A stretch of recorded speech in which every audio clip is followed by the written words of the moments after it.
You want to make sure that as you're attacking, you achieve your angles instead of trying to separate your angles from your actual movements. Your angle should be part of your attack, part of your defense. Remember, once you've moved this way in a fight where you're triggering that kind of evolutionary panic response, then the rest of the stuff you do is going to carry with it that like, oh shit, this person does like stuff very unexpected and beneath the radar of my sensory perception.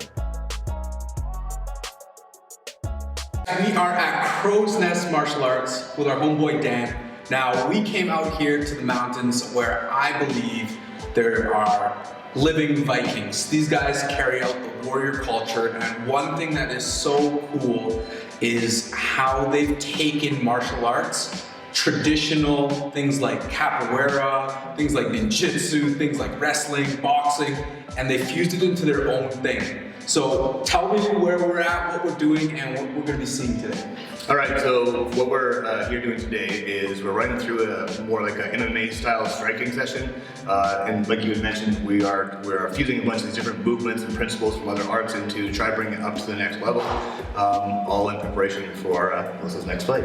Perfect. And in case you didn't know, Melissa is a aspiring cage fighter. She just turned pro, and we can't wait to share their journey, share their stories, and the quality coaching that this guy's putting out.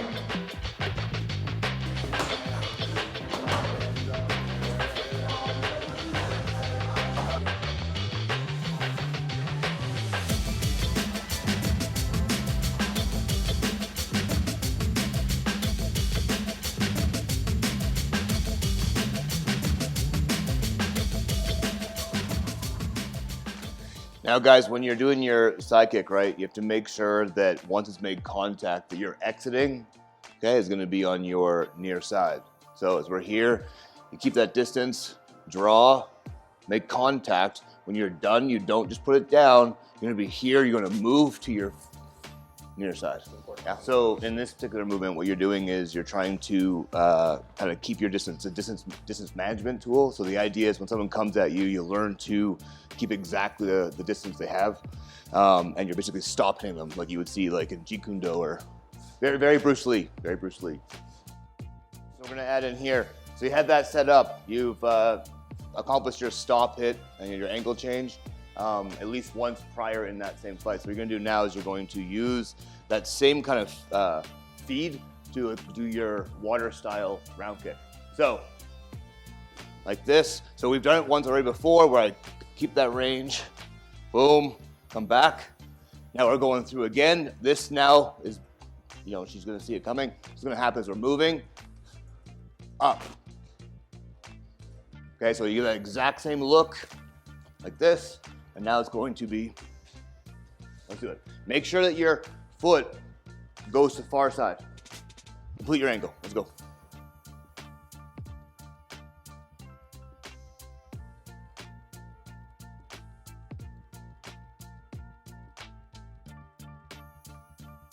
If I do this kick, I'm actually looking, I don't really care what's going on right now with the actual kicking leg, it's the support leg. You guys have to achieve your far side angle. So if you look at the mat here, and you're fighting me here, that line straight through here, you're over here. Okay, when she kicks, okay, she has to actually get her lead leg on that right there. So a lot of people want to go too far away. You have to actually cut straight in. Yes, as she kicks, so go ahead. Now when she does that, watch this. No, too far on the pivot point. No, stop. Yes. Now, what she should be able to do when she achieves this is what? Yep, instant, but even more so, like the check. So no. Just that, let's say, left teep, for example. She should be able to knock me off. I can't keep my balance there. If she goes any other angle here, it's going to be much more difficult to achieve that. So, one more time. Go ahead. Boom, right away. She should be able to knock me off balance. Does that make sense? Let's go. You want to make sure that as you're attacking, you achieve your angles instead of trying to separate your angles from your actual movements. Your angle should be part of your attack, part of your defense. Same thing, you're entering with that round kick. As she comes here, she's now going to triangle step this way, and she's going to use spinning hook kick, okay, on this. And she's gonna use our more karate style spinning hook kick where she lands and changes stances. Boom, okay? Yeah, like that, and now she has, of course, her cross off angle. So one more time, the whole thing. Triangle step. Boom, good. Okay, now again, she should, if she's doing this right, guys, she should have me dead to rights on that same far side angle. So when she hits me, I get put on my ass. Okay, so one more time.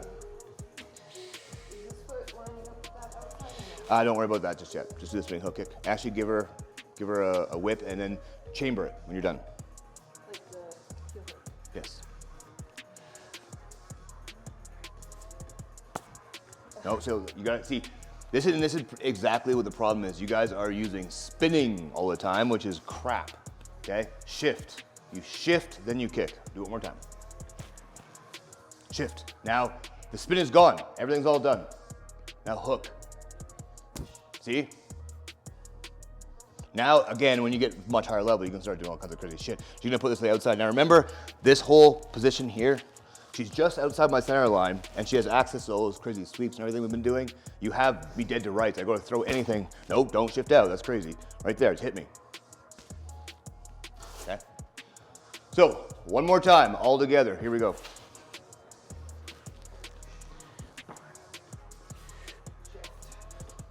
Boo! Do it again. I want to spin. Why? You're terrible at it. Here we go. Shift. Dead. Yeah, no, that's fine, that's fine. And hit me. Real cross. Okay.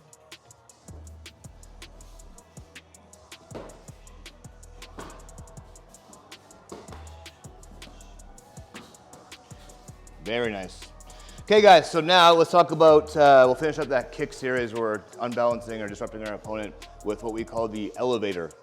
Okay, so when you're done that spinning hook kick, now you do the whole thing, so the boom, she spins her spinning hook kick, she lands here. Now she's gonna use that air element, she's gonna move this way and take my leg right out. Yep. Removes my leg this way, and of course, it doesn't take much imagination to see what you can do from here, okay? So one more time.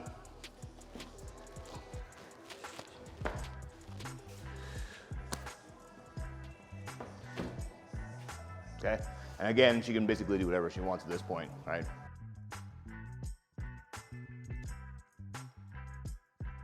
As we're here, it takes nothing. It's mass driven and not muscle driven. So if I'm here, it's not a matter of, you're going more like this and that puts more of the weight into his foot. So as I'm here, I wanna float. Allows me to do things like you're already doing, yeah?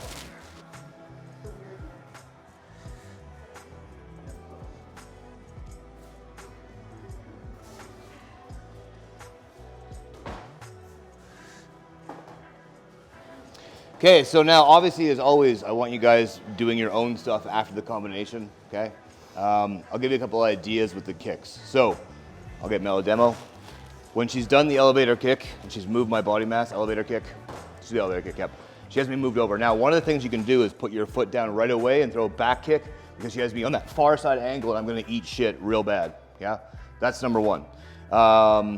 You guys are playing with some Crescent kicks, stuff like that. So for example, do the same elevator kick, bring it back, okay? Now you can do your Crescent kicks, yeah, all your same platforms on there. Another one, and this actually, believe it or not, comes from ninjutsu, okay? So what it is I'm gonna do my elevator kick, float across, move, and right away, take that back leg out. This, guys, is disgusting because when you do it hard, you're doing like injury right away. This is not like something you do to training partners in sparring. So one more time on that one, I'm gonna float, okay? My elevator kick, move, and I'm actually gonna take out that back leg.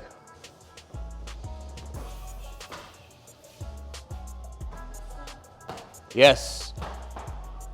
Come straight in, see how? So guys, watch your own, if you're practicing the ninjutsu kick, okay? I use that term loosely. You gotta make sure that you're changing the angle. So it's gonna be what we call spirit rhythm, okay?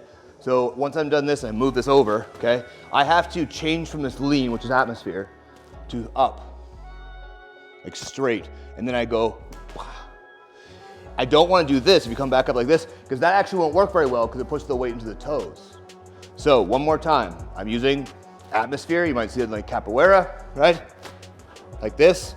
When I go this way, I have to change from this technique to straight, straight.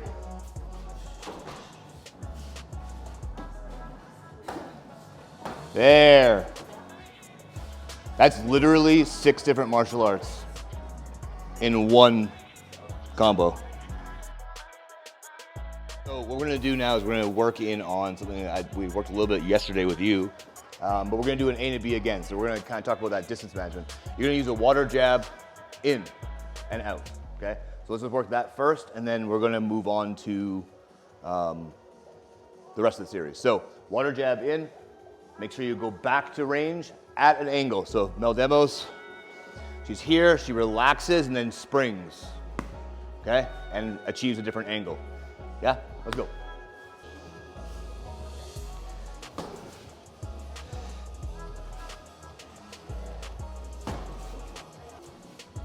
As I move towards her, she keeps that range. So I move, she's here, I move away, she's on me, okay? That whole idea. What's gonna happen on this give and take, when I go to move towards her, she's going to actually relax her energy, okay? And like set herself for an explosive motion. So if I'm here and I move forward on her, she's going to turn off, okay? And then she's gonna respond with that jab and make that distance. So this is incredibly powerful. It's incredibly fast and incredibly sudden. So what we're gonna do one more time here, she's holding that range on me. Okay, I step at her, she turns off and then blasts and comes back out. One of the things about this jab too, if you play it through one more time, as she drops down, it's coming from underneath, okay, my armpit. Okay, you're gonna get knocked out from this because you can't see it, not just to mention that it's very powerful. You'll see fighters like MVP use this all the time. So one more time. Here, I press, she turns off and then blasts me under that angle. Yes? Let's try it.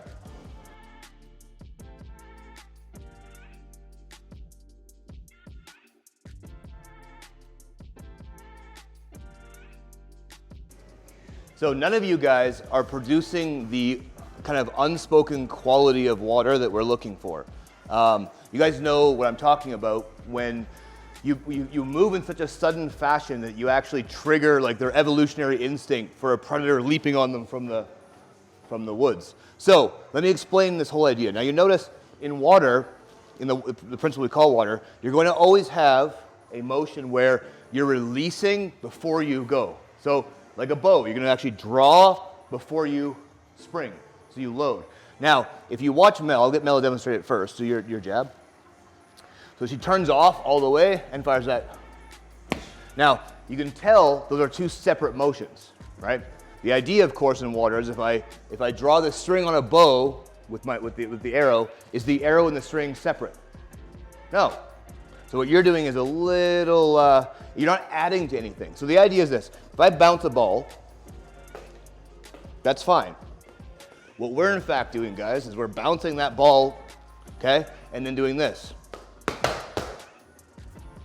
What that means, you're adding energy to that relaxed bounce, and on that end, boom! You guys aren't timing that trigger properly. Does that make sense? I know it's a weird demo of a principle, but one more time. This is nothing. Okay? That ball symbolizes the rising, of course, of your jab. You guys are stopping at the top and then jabbing. That's not the idea. Your jab conceptually begins on the drop. Does that make sense? Let's try it.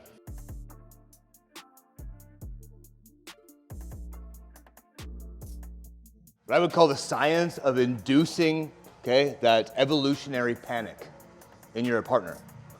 Again, watch. You have to do something apparently like that's not as it seems. And I'm doing this, I'm turning off. He's gonna literally in his mind go, what the hell what was he doing? If I do this too quick, he knows I'm being fast, it's just fast. It has to be here, nice and loose, drop. And you'll notice, again, you know it's coming, and he panics every time. And it's because I'm doing something and then I tricked him. Ah. So the idea, guys, it's not about speed. It's about suddenness. Everyone overvalues speed. If that was the case, the fastest person would be the best fighter, and they're not, ever. So, one last time. And here is this. Rhythm awareness. Yeah, let's go.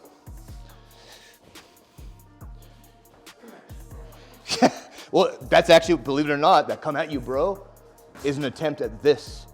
That's what it is. It's literally evolutionary psychology. This is meant to make them do this. So the second one. Yeah. And it makes you feel dumb. Well, no, it does, because it means that I control you. I control you from here. That's not a good feeling.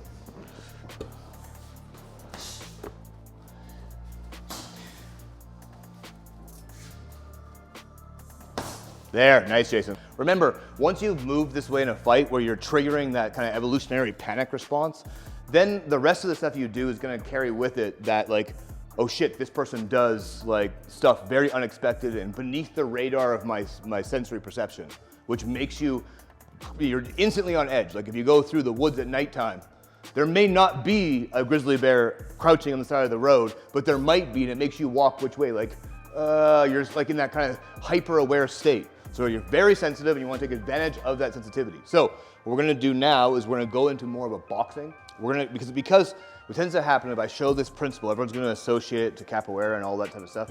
I'd rather you associate it to Lomachenko's Russian style boxing. So if I'm here, boom, boom, and I bring it up, I'm gonna hop. I have now southpaw. Okay, so here we're gonna do 1, 2, drop, and don't rush out of here. I'm actually super fucking safe right here.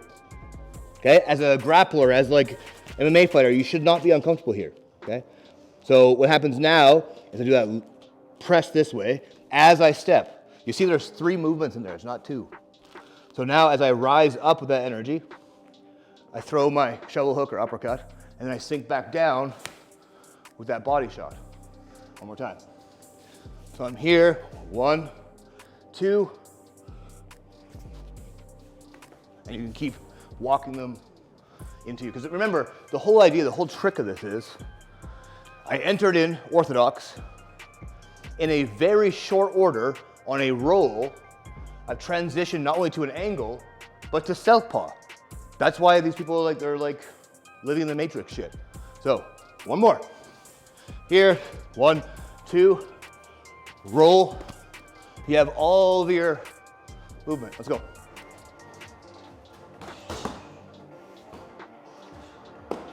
Remember, one of the first marks of high-level striking is that your transitions aren't useless in and of themselves. They actually are weaponized, okay? This is a mark of people who can actually strike to the high level. So if I'm here and I do the 1, 2, if I were just to do this without weaponizing it, it looks pretty, it's nice, but it has no real utilitarian function in combat. So if I'm here, boom, boom. That makes sense? And now I have that same dropping if I want. I can transition across, head kick, etc. So weaponize that liver shot. Let's see if you can do it to me. Actually, no, don't. Never mind. There's the mic in there. So I'll do it again. Here. 1, 2. Step up. Liver shot. Bolo punch. Okay? You can give yourself the little Celtic cross at the end if you wanted.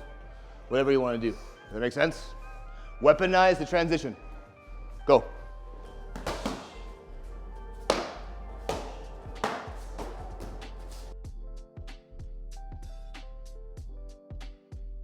I'm gonna come through with my cross, and I'm gonna do my little hop and skip. Now remember, I'm gonna skip on the same far side line that was there all along. Now, here comes the real problem for this person, okay? Is now I'm going to shift in like this. Now I'm beside her. You'll notice this is, in terms of boxing, MMA, and wrestling, this is a fantastic position where I have her shoulder here. She can't really do a whole lot without me knowing what she's doing, okay? I'm resting on her here, okay? Obviously all the takedowns, it's all gold, okay? I love this position because she can't hit me and I can fucking destroy her. So, 1, 2, roll, rise, straight through, pivot. Yeah? Whatever you can do, dude, you can do whatever you want. But the idea is, as a grappler, as an MMA fighter, this is one of my favorite positions, where you just start mauling people from behind. If we go down in wrestling, where are we? Spiral ride. Sit down on your knees.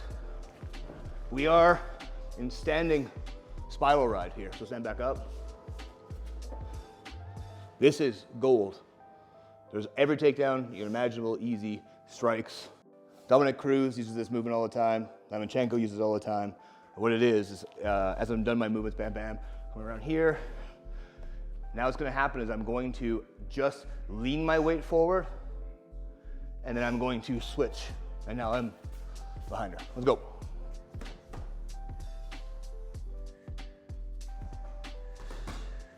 Yep.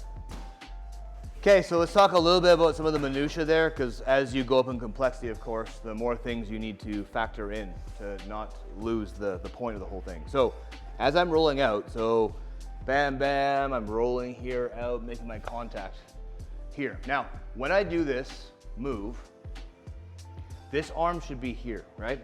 Now watch what happens as I go. I'm going to do my transition, and I'm gonna attach it to the hip. Now this is important because, again, I may want to punch her again, and I may want to use my wrestling. Okay? That makes sense? You have options, and the whole idea, what makes complexity worth it is that it gives you that creativity and that optionality. So, that makes sense? Notice how I'm landing here. What am I doing? Why can't you just get, I have the attachment, the ride, and then I can do my transition if required.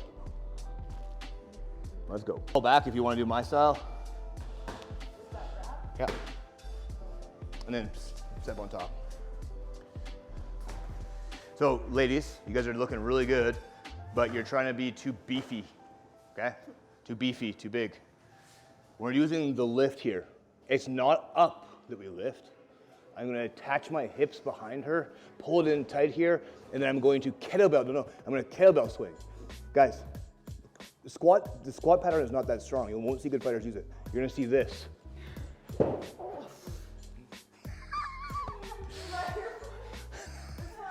Okay, but guys, you get the idea, right? The idea is, when I attach, it's actually a forward movement that does the lift, not an up movement.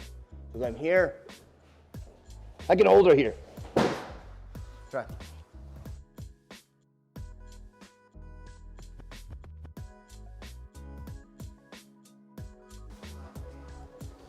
Good. Okay, so a little side note, we're almost done. And I see this a lot with you guys and with people in general. Hell, even someone like Khabib would do this. You guys aren't taking advantage of the fact that they're basically stuck here and you're throwing these little rabbit punches. Don't do that. Like, watch this. This way you start taking, you're gonna bring your hand way back. Now you can't do this in open striking because of course you can. But this is not the same as striking. Everyone understand this? It's not. So you're here, I'm gonna bring my hand back. I create this tension through here, and now I'm gonna give these crazy, massive shots, okay? Why would I do this?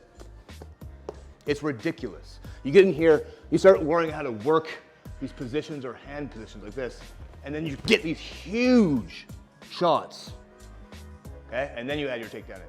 Yes, you can use a little, just for fun or whatever the hell you want to do it for, but here, like literally it's more like karate. Imagine like a ridge hand from here, like, done. So, just get that under the armpit. Not.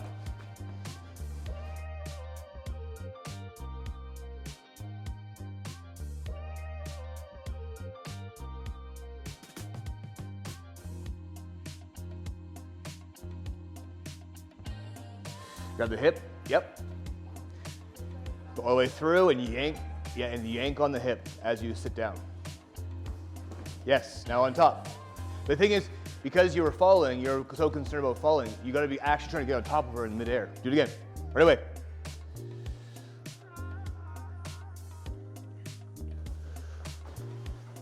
Yes, now, here's the thing. A lot of times in real combat, that's how that throw looks. Right? One more time. One more. Don't worry, cameras aren't filming. Boom, yes. Now, kick straight through and throw her. Yes. Now, what's happening with you guys, just so you understand for next time, you guys are you're kicking this way.